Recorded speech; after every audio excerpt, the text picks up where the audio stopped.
Assalamu alaikum, Bhagatwar. Can you hear my voice? Yes, ma'am, I can hear you. Okay, ma. Thank you, ma. Assalamu Yes, alaikum. ma'am. Walaikum salam, ma'am.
Assalamu alaikum wa rahmatullahi barakatuhu.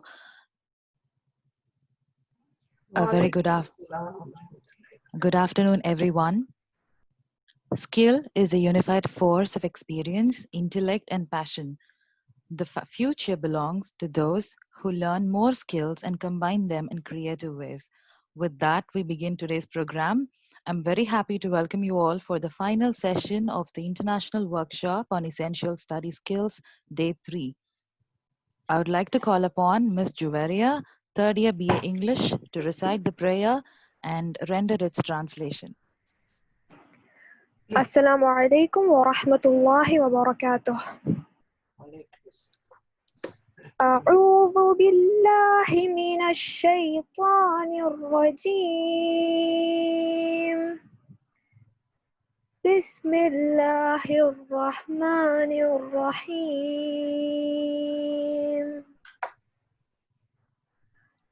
الحمد لله رب العالمين.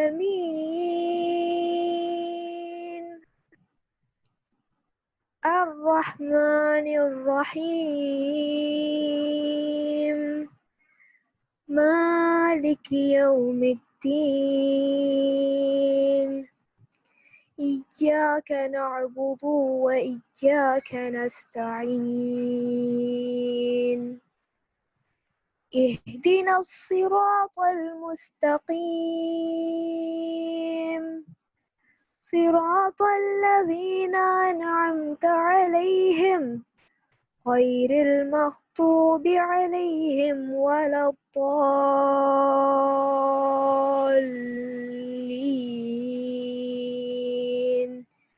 Ameen. Surah Al-Fatiha, the opening. In the name of Allah, the most gracious, the most merciful. All praise due to Allah, the Lord of the worlds, the most compassionate, the most merciful, Master of the Day of Judgment. Ye alone we worship, and you alone we ask for help.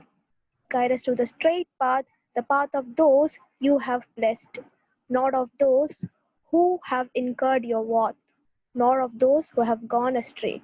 Ameen. Jazakallah.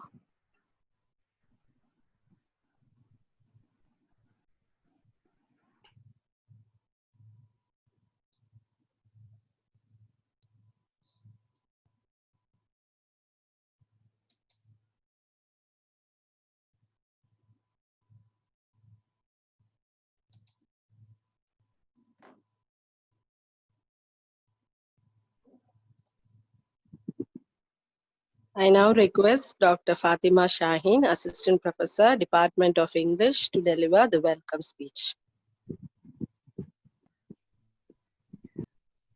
Thank you, Abida. Assalamu alaikum wa rahmatullahi wa barakatuhu. A very good afternoon to one and all.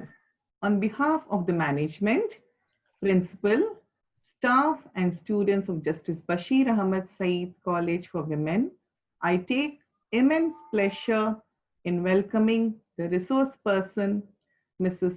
Atiya Bansal, a teacher, teacher trainer, poet, writer, director, Alif Academy, CEO, Alif Complementary Educational Services Limited, for the international workshop on the topic Essential Study Skills, Day 3, organized by the Department of English, JBAS College for Women.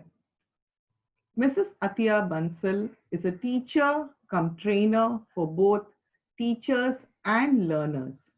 She has been imparting knowledge in the teaching field for more than 20 years in Hong Kong, and she is also a virtual classroom teacher. She has previously worked with All India Radio and Doordarshan. She is the author of novel The City from Here. Her next book on the history of Islamophobia is a work in progress. Her current focus is on teaching, study skills, critical thinking, and creative writing through online Alif Academy and Alif Complementary Educational Services Limited, registered in Hong Kong. Alif Academy and Alif Complementary Educational Services Limited is a social enterprise aiming at empowering students to become independent learners and strategic planners capable of achieving their academic and non-academic goals. Her special focus is on students from poor, rural, and marginalized communities who do not get the same learning opportunities which are available to rich students in urban settings. To maximize the benefit to students, she prefers to train the teachers since one teacher can influence hundreds of students in his or her lifetime. Mrs. Atiya Bansal Madam's aim is to prepare students for the challenges of the present day academic study platform.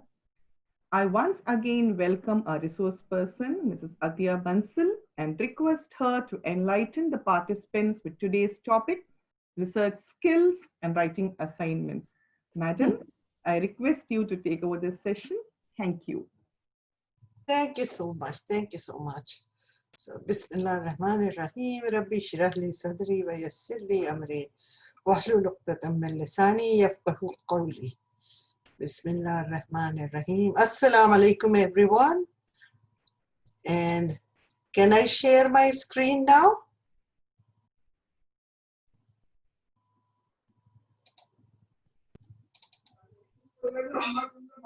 Okay. No.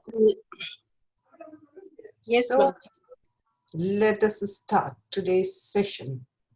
I hope we do well today also. So this is Aleph Academy. This is my third baby. You know, I just can't leave this one. Teaching and Learning Enhancement Project, through which I try to be of use to people whom I may never see in my lifetime. Today's topic is research skills and writing assignments. Outline will be something like this. Strategies for choosing a topic, developing your topic, searching for resources, evaluating resources, for example, monographs and articles, and then writing a research project. But I want to tell you right now, I'm not going to spend too much time on writing a research project because different universities, I'll only tell you about the general common points. But most colleges and universities, they do train their students into writing research projects. But in case you have a question, you are always welcome. And I'll keep watching, I'll keep monitoring the chat, but in case a question comes, organizers, please help me if I don't answer that question. And I encourage all participants to ask questions. Asking question is the birthright of a student. Don't let it go from you. So let us begin with a simple question. Why do students need research skills? I want you to brainstorm. Give me a few ideas. Why do we need these research skills?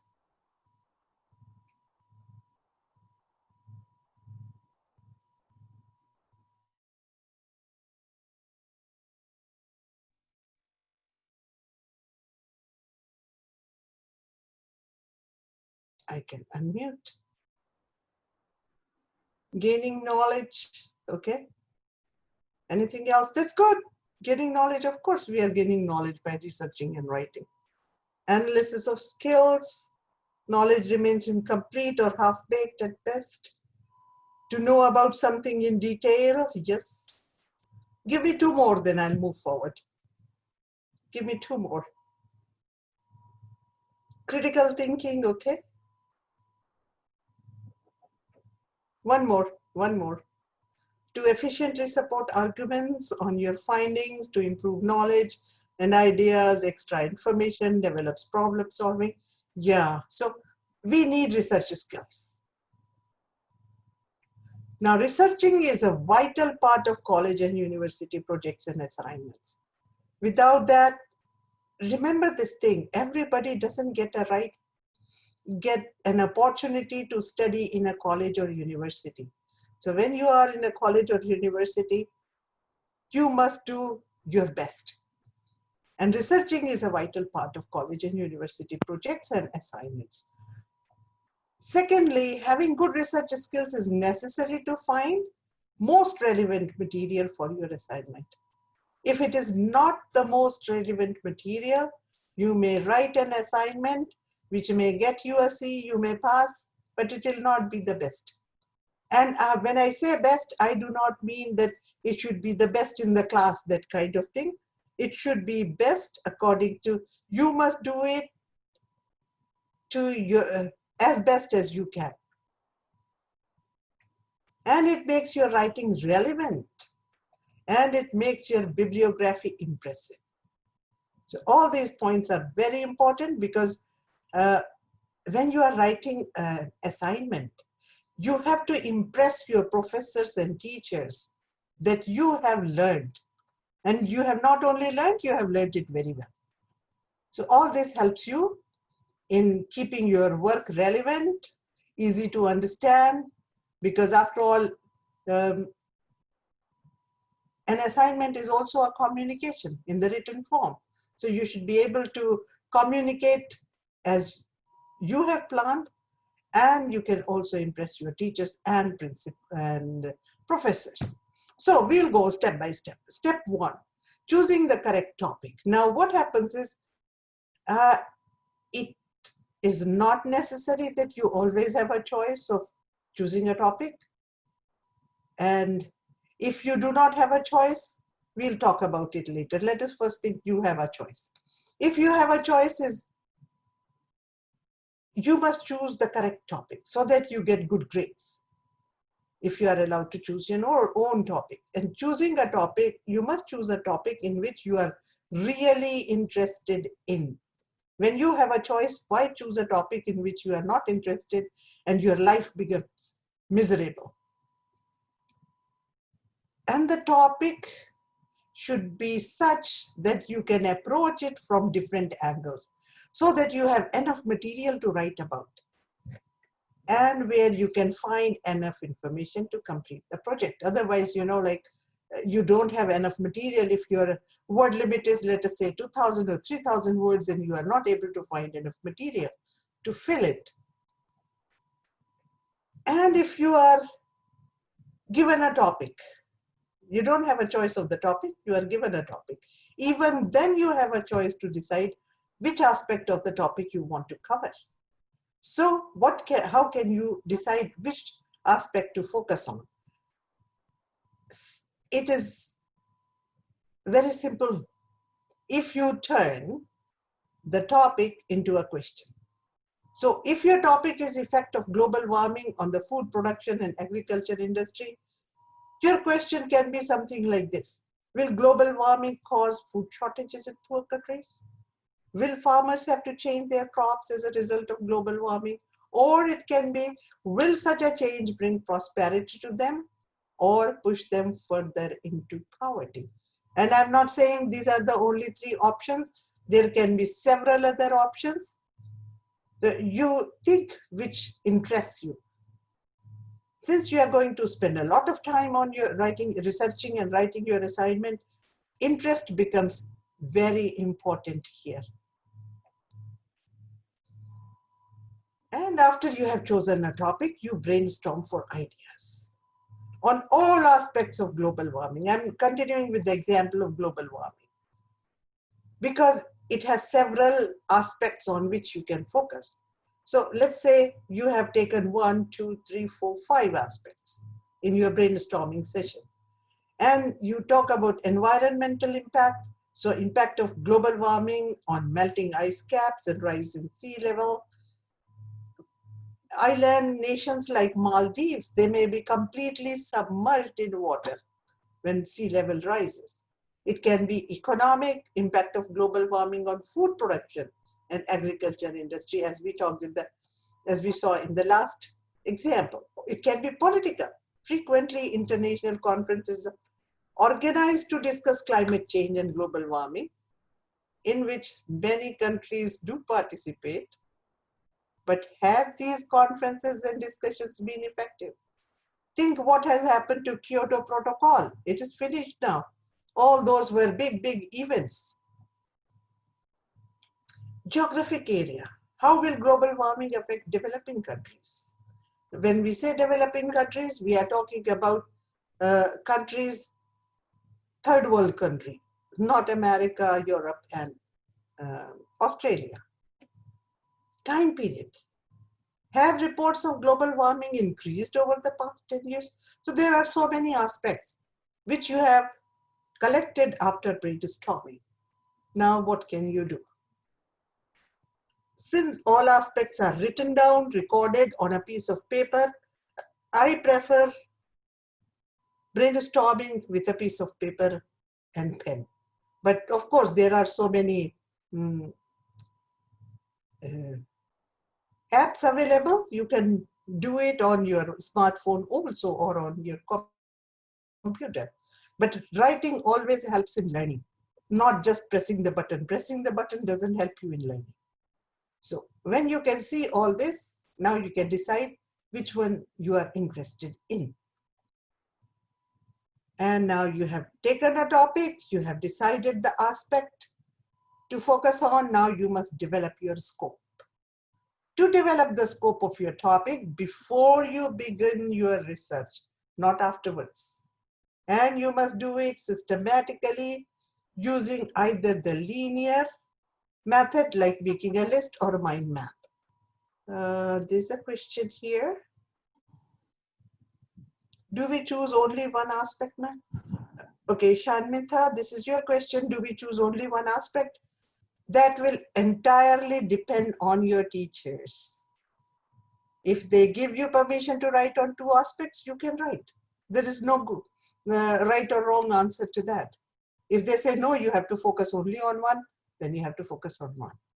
Because before you write assignments, it's very important you read the instructions carefully. What has your professor or teacher asked you to do? If you do not fulfill all the requirements that are there in the question, you don't get marks. So back to developing a scope. You can do it in two ways, by making a list or making a mind map. Then you identify subject areas relevant to your topic.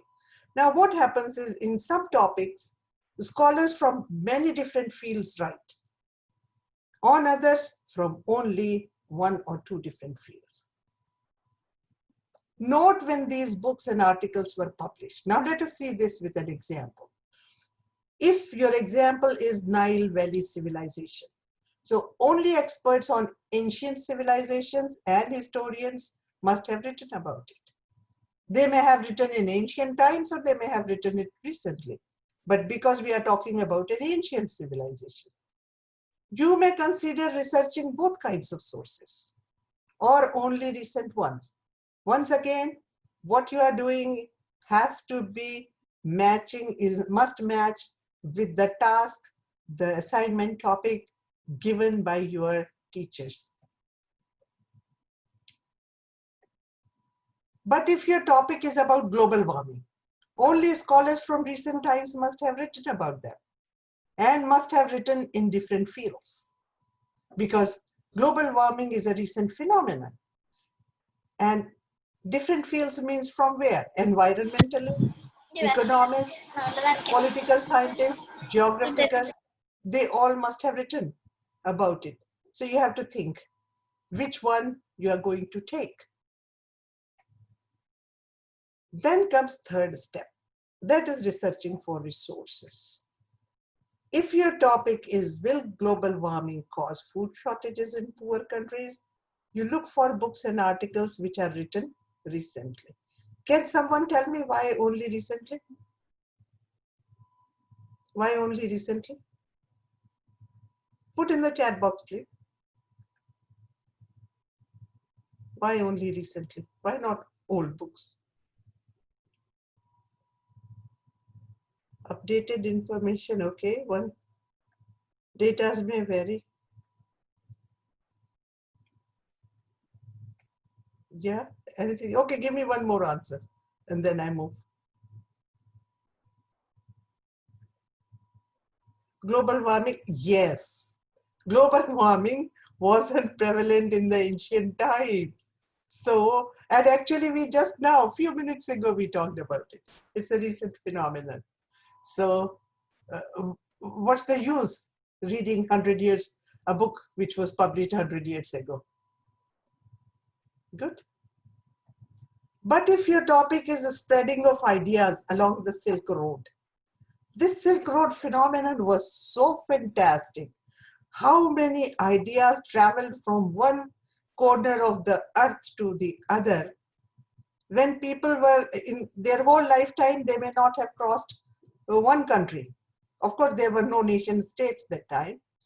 But Silk Road was where ideas were spread. People conversed with each other, learned from each other. So if this is your topic, spreading of, actually Silk Road, the way ideas were exchanged were more like we use internet now to spread ideas. Then books and articles written long time ago will also be equally useful. You can search for resources in the libraries and on the internet. Both ways, both are possible. Then comes step 4. Now this is crucial.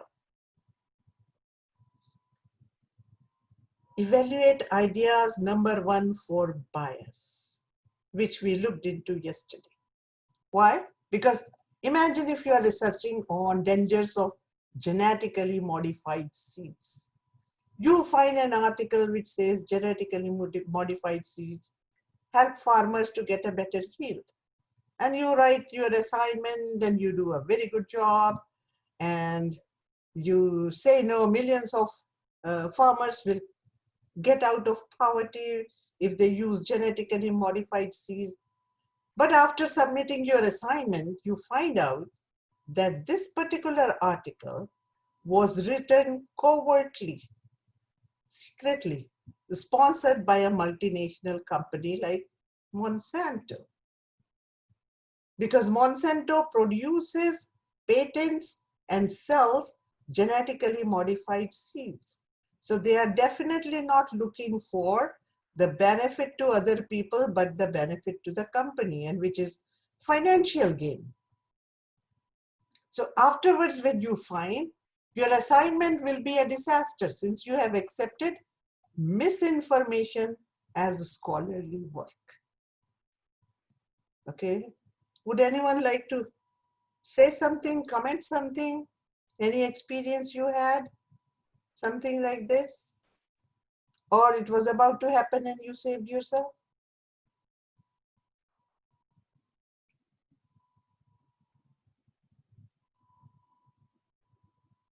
Any experience?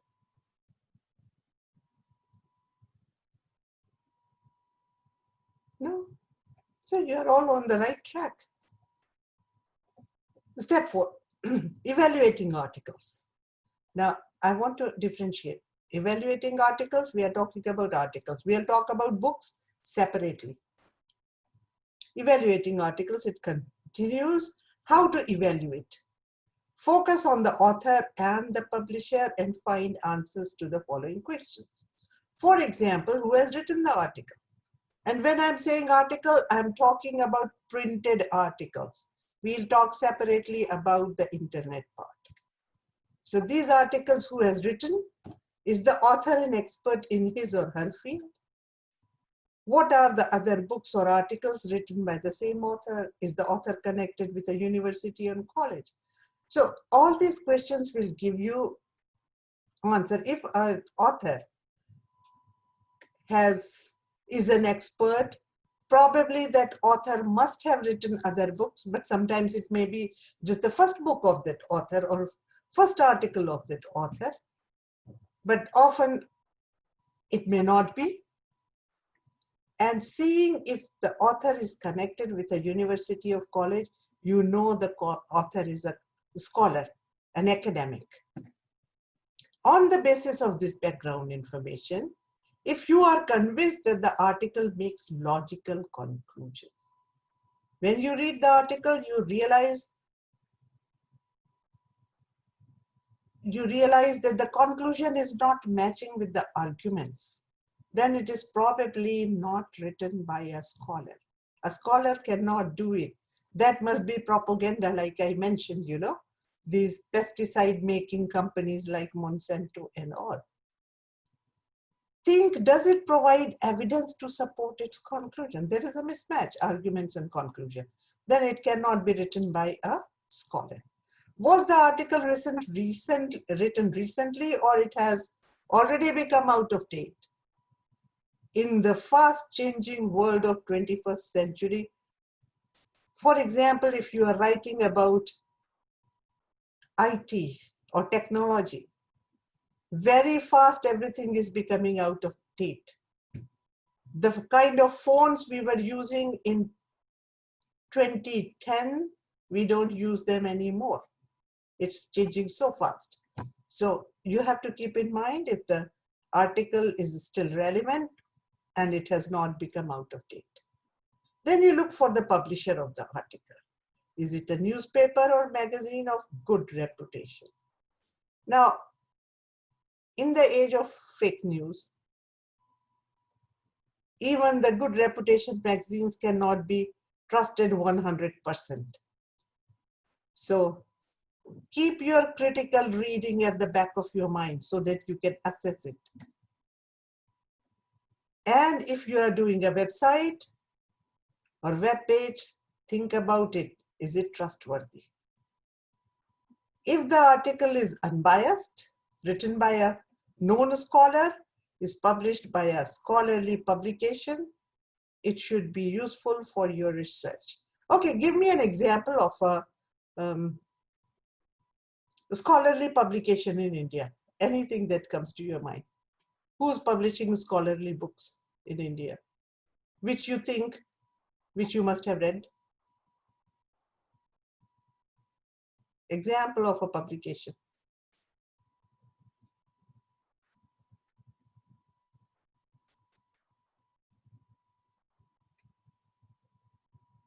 You all read books. Oswald, okay. Anyone else? One more example.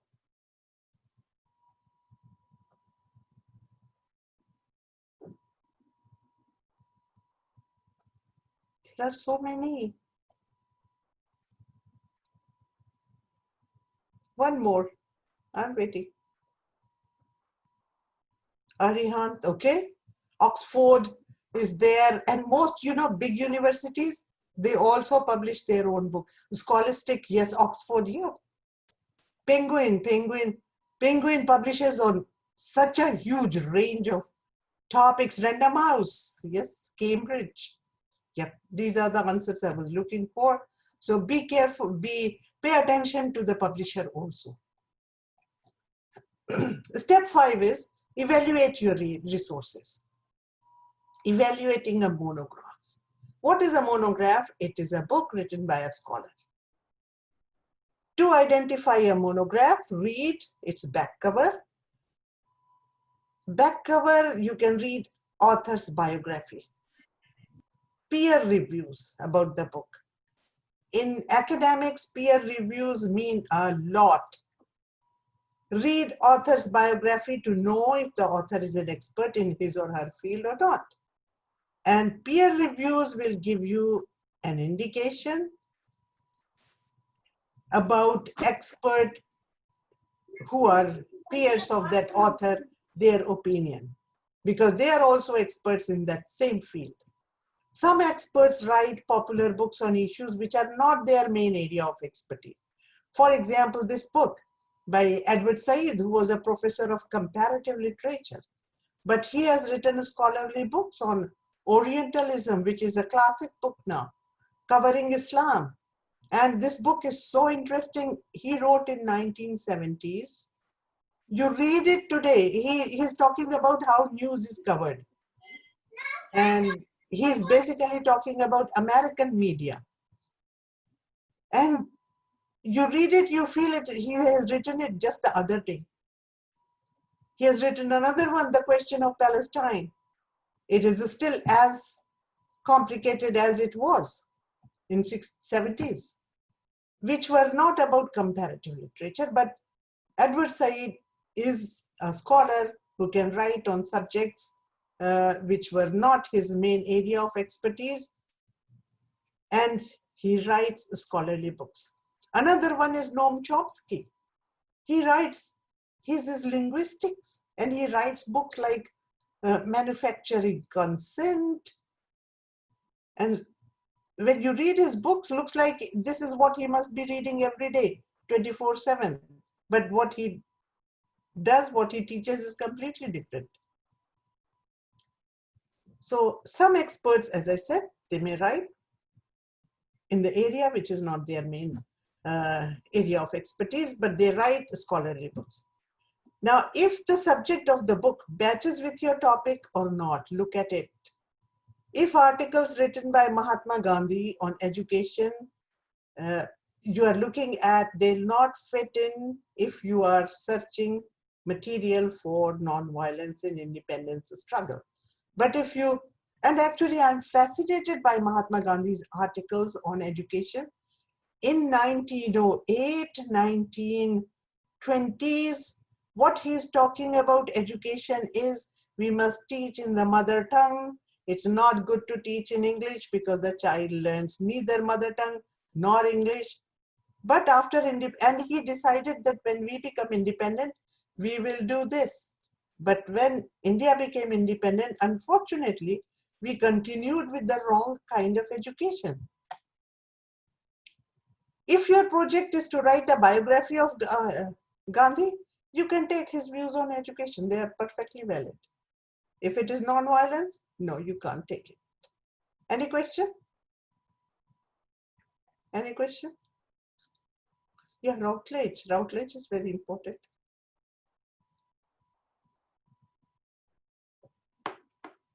Any question? Yes, no, I don't know. Tell me something.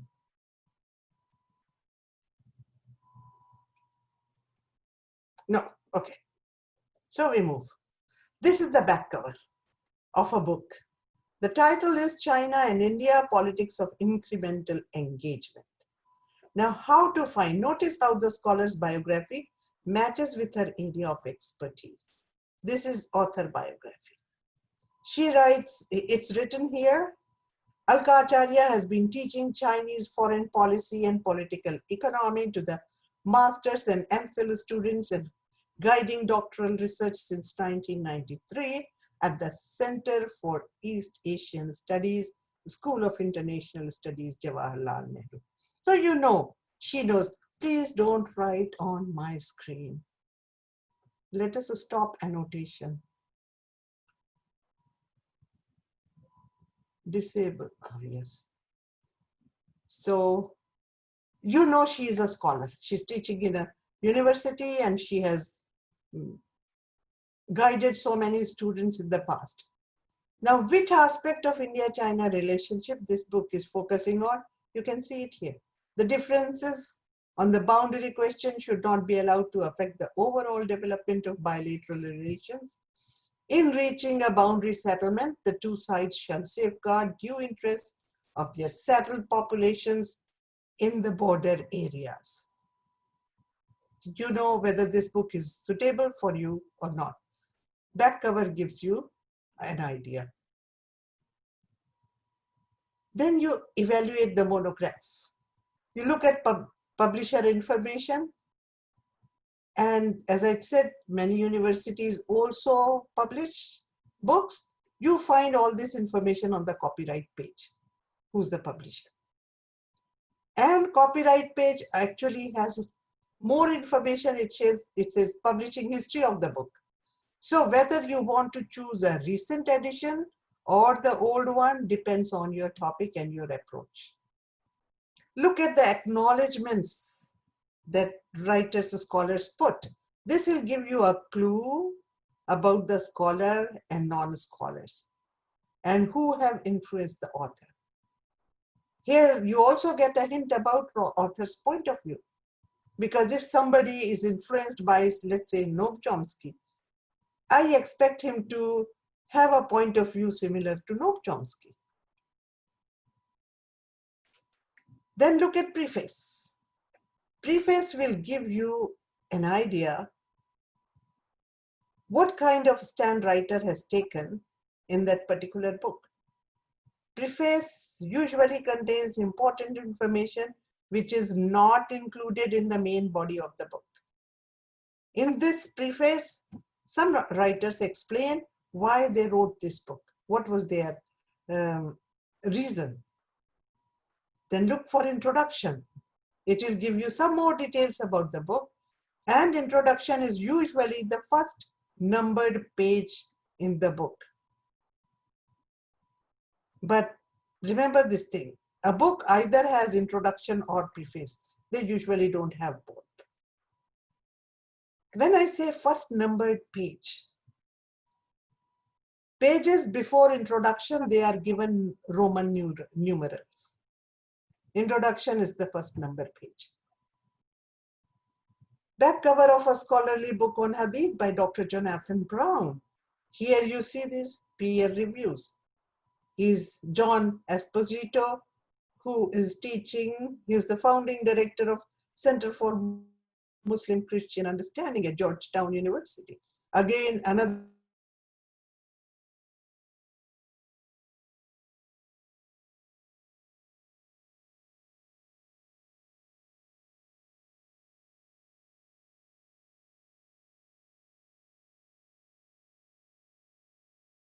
not necessarily all the books, but many books put it at the back cover also, information about the publisher. So here the publisher is who? Not. And the best part about indexes, it is arranged in alphabetical order, so you can find the words you are looking for. Glossary is usually, foreign words or technical words which are explained by the author, and it is usually at the back of the book. Bibliography is a list of all the references cited in the book, and it is also printed towards the end of the book. Bibliography gives you an idea whether the book is a scholarly book or not. In some books, you may find references or works cited or works consulted in place of bibliography. But all writers, scholars, they put information from where they have taken it. So in bibliography, the author may cite two types of references: primary sources and secondary sources. Primary sources can be an original document, photo or recording of that author, which the author has personally researched or translated about a historical event or document. Secondary sources are those which author or has not himself or herself researched, but has found in another book. So an author has used. So if a writer uses a letter written by a man during the British rule in India as his reference, it would be considered primary source. But if that writer refers to the description of that letter in a book, then the reference would be a secondary source document. Now I want to ask you a question. Here are 1, 2, 3 samples I have put bibliography.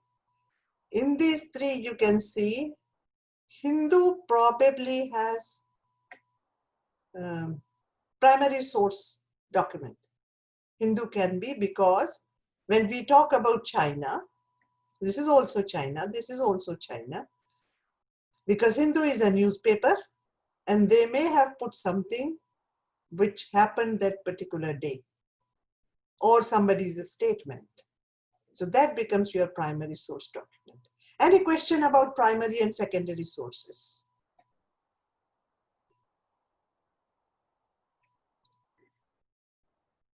Shaw wrote long prefaces, yes. No, okay. So you continue reading annotated biography. Now, annotated bibliography, sorry, not biography, bibliography, is a bibliography in which each citation is followed by a brief, usually not more than 150 words, descriptive and evaluative paragraph, which is called annotation. And it looks like this. There is a citation, there is a space, and there is annotation. So when you look at annotation, you can find more reference, more sources to use in your assignment. But all monographs, this is a warning, do not contain all the pages I have cited before, but all of them include many of those pages we have talked about so far. If a book doesn't have all those telltale signs of scholarly material, what do? You can ask yourself, has the author written other books on the same subject? This will be a clue to know how big an expert that writer is. Because well-established, experienced scholars will have written more books. But as I said, if it's just a young scholar, just starting his or her career, it may be the first book also. Did the author receive any awards or fellowships? This gives you an idea, because nobody gives you an award or fellowship for writing trash. So if the book is useful for you or not. What the readers are saying about the book. So read book reviews. At the back cover, we talked about peer reviews. Now you read book reviews. Those readers who have put it. Now evaluating a web page. This I'm going to get over very fast because most of you know it. When you evaluate a web page, I mean, just don't accept any web page. It pops up. Suddenly it is not scholarly. And look for obsolete or redundant information. If the page is old, don't use it. Author, it's very difficult because most of the time, everybody becomes an author of eminence on internet. And when you evaluate the content,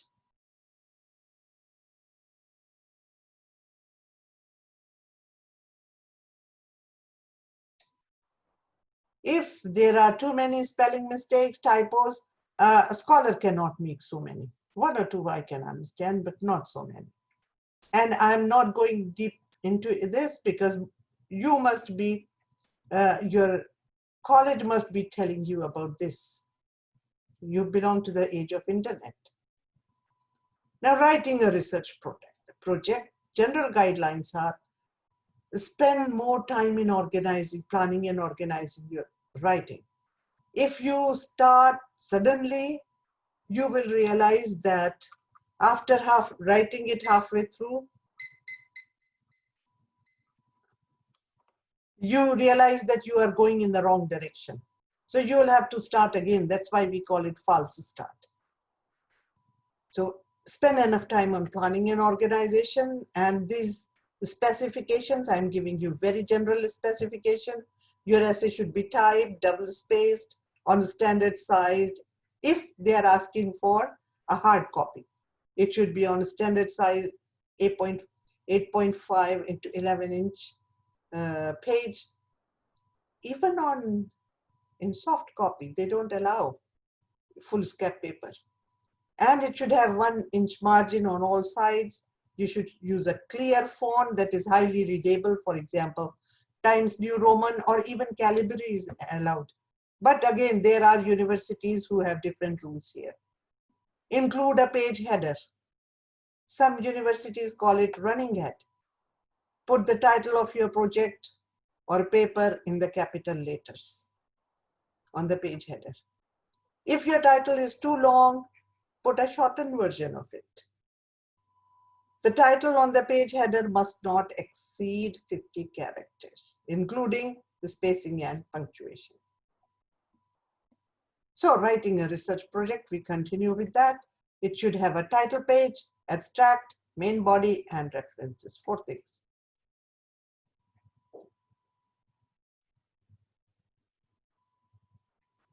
Title page, you can include your name because you are the author of the assignment, and it must not be longer than 12 words in length. You may write your title in 1 or 2 lines, but not more than that.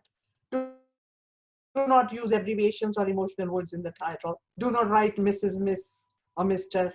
Beneath the writer's name, that is your name, write the name of the institution you belong to.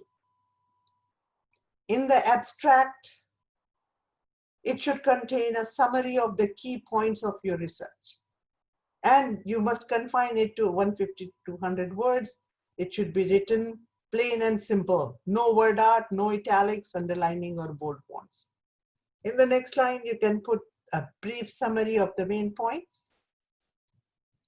And your summary must include research topic, research questions, participants, method, result, data analysis, conclusions. You may also include possible implications of your research. Is it going to be useful? Can it bring a change? Avoiding plagiarism. This is extremely important now because cut and paste is not allowed. If students indulge in plagiarism, universities have zero tolerance. They just ask you to leave the university. So what you can do is, what is plagiarism? Let us first look at it. Taking somebody else's work and pretending this is my own, or copying words and ideas from somebody else without giving them credit. You can give them credit. Failing to put in quotation marks. If you are quoting from someone, put quotation mark, otherwise it will be called plagiarism. Giving incorrect information about the source of a quotation, that is also plagiarism. Changing words but copying the sentence structure without giving credit. Or copying so many words and ideas from a source that it makes the major part of your work. Then even if you give them credit, it will be considered plagiarism. Fair use of your scholarly articles you can do first by paraphrasing. That is, you write everything in your own words. And teachers know how you write. So if you suddenly write in somebody else's style, they can catch. Quoting. When you are quoting, use quotation marks. You are free to use single inverted commas or double commas, or your college may have rules about it, which ones are preferred. But use the same type on both sides, not that one side you put a single quotation mark, next time you put double quotation mark. No, both sides should be same, and it should be throughout your project, throughout your assignment, it should be the same. Never forget to include quotation marks, quoted references in your bibliography. Otherwise, it doesn't make sense. You have put the quotation mark, but you have not given the source from where you got it. And learn to summarize. Summary should be very brief. You can read a book, you can summarize the ideas expressed there, give due credit to the author who has written that book, and you can rewrite the main idea of the reference text in your own words. Once again, paraphrasing. You can take some keywords, but do not copy word for word when you are summarizing. And do not add your own opinion while rewriting. Do not give credit. Do not forget to give credit to the author. Otherwise, if the author is not given credit in a footnote, endnote, or you don't mention the book in the bibliography, your giving credit is incomplete. So this is how you can write your bibliography. I mean, I don't know, I'm sure you must be having your own rules, but this is how we write here. Most common way of citing bibliographical references is author's surname, given name and initials, name of the book in italics, name of the publisher, year of publication, page number, or page numbers. So Dr. Jonathan Brown's book becomes A.C. Hazrat Muhammad's Legacy in the Medieval and Modern World, comma, one word, Oxford, publisher. This is date of publication 2010, and then pages da da da to da da da. Okay. And if you are using a website, please also put the date you accessed the website, because websites keep changing sometimes. So With this, I finish. Any question? Let us take 5 minutes. I don't know what is India time now. Any questions? Otherwise, we wrap up. 3:25. Okay, good.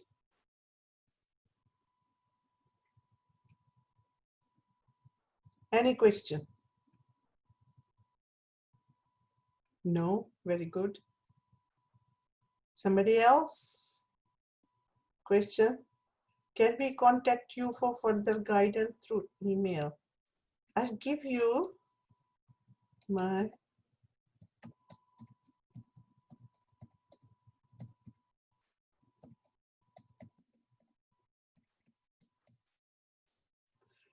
this is Aleph Academy VC. VC is virtual classroom here, and you can write to me, but please tell me how and where you attended my webinar so I can identify, It makes it easy for me to understand what I was talking about, because there are so many other colleges where I'm doing this.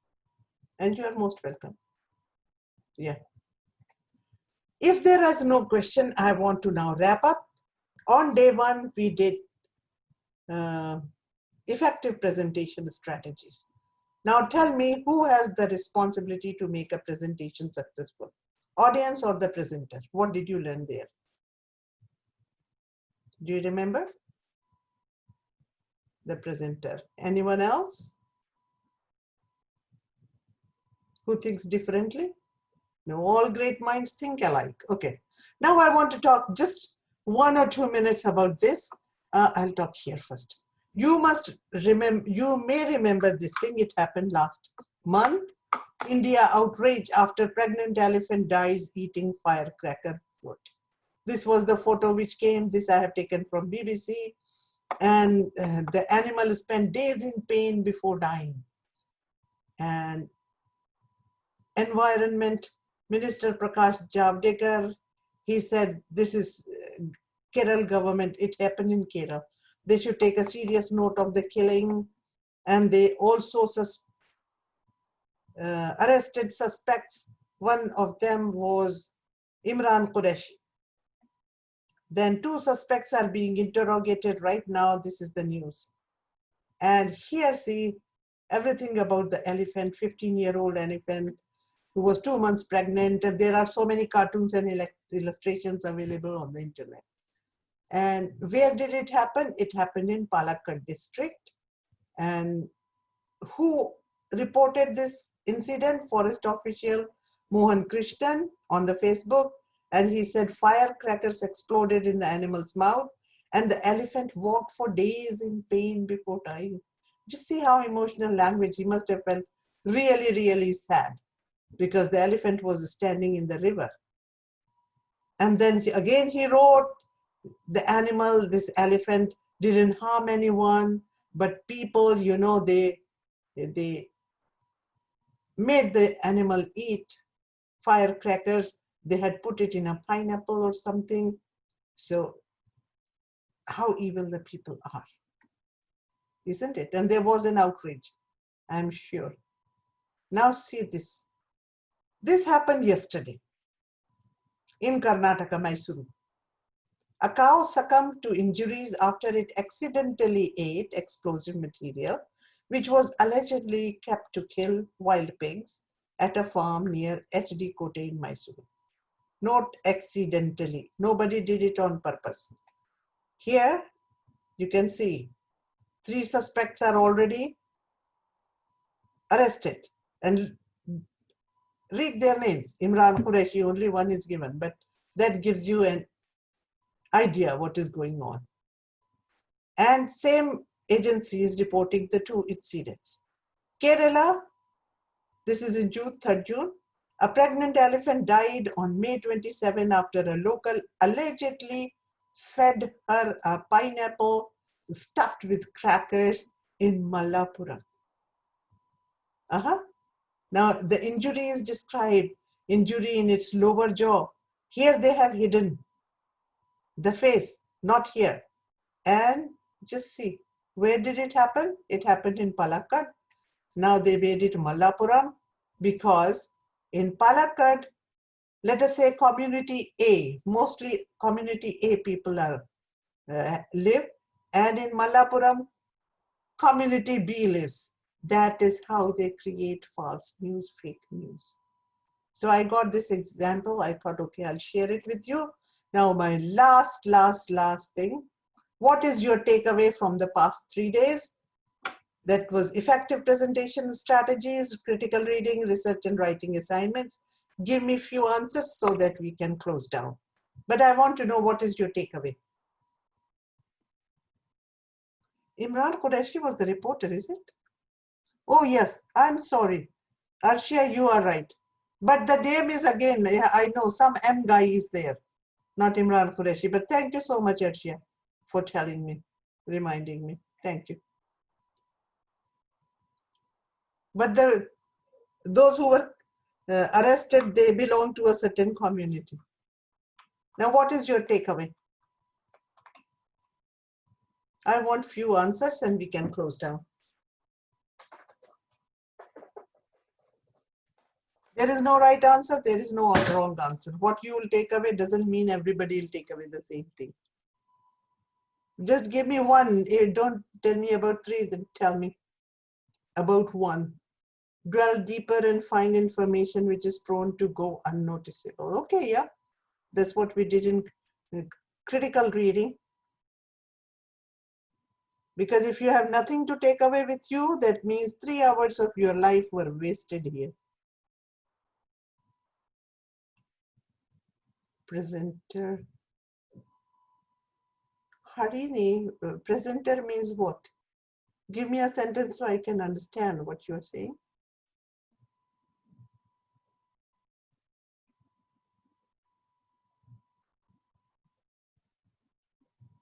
Nobody is taking away anything.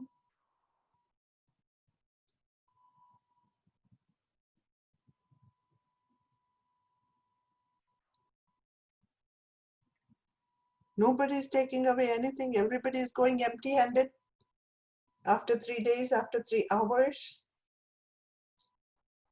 News is mediated.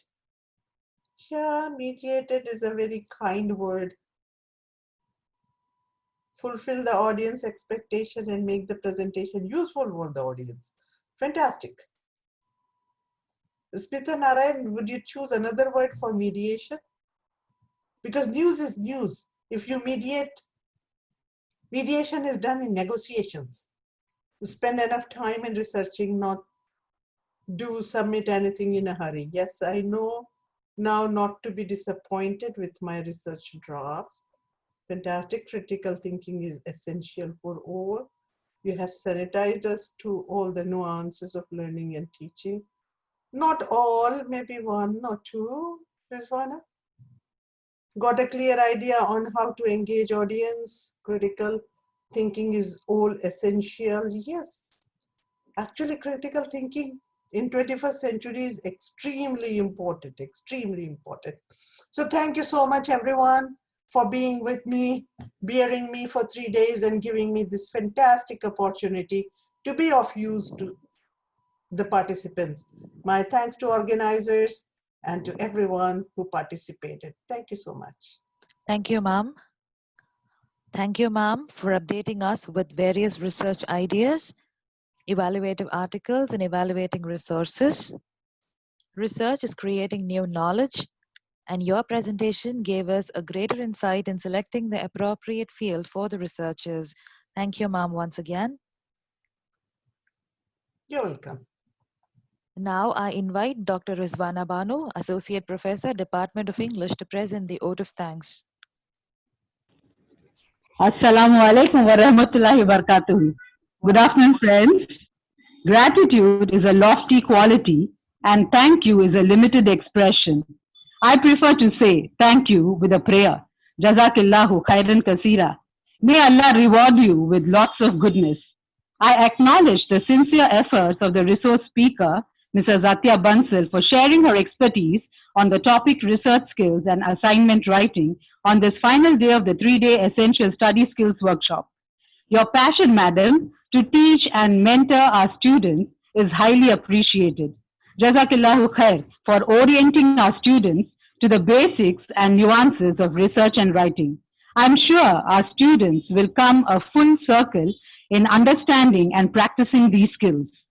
We all know that in the absence of the cogwheel, the wheel is a mere collection of spokes. Leading and guiding us by being participatory is the style of the head of the Department of English, Dr. Fatima Banu. Jazakillahu khair, ma'am. I appreciate the organizing secretary, Mrs. Abida, Assistant Professor of English, for coordinating and meticulously planning this workshop. Your enthusiasm to facilitate learning is commendable, Mrs. Abida. What can the significance of a stage set with performers be without an audience? I acknowledge the overwhelming response shown by the students, especially from the Department of English, during these 3 days. Your participation and interaction throughout the workshop conveys your commitment to learn together and progress together at all times. Behind the scene does not mean out of the scene. I acknowledge the promptness of the Master of Ceremonies, Mrs. Bhagatwar, Assistant Professor of English, and also the technical team for providing a seamless environment to learn, share, and grow simultaneously. Jazakillahu khairan kasira to all for your humongous support and cooperation for making this international workshop successful.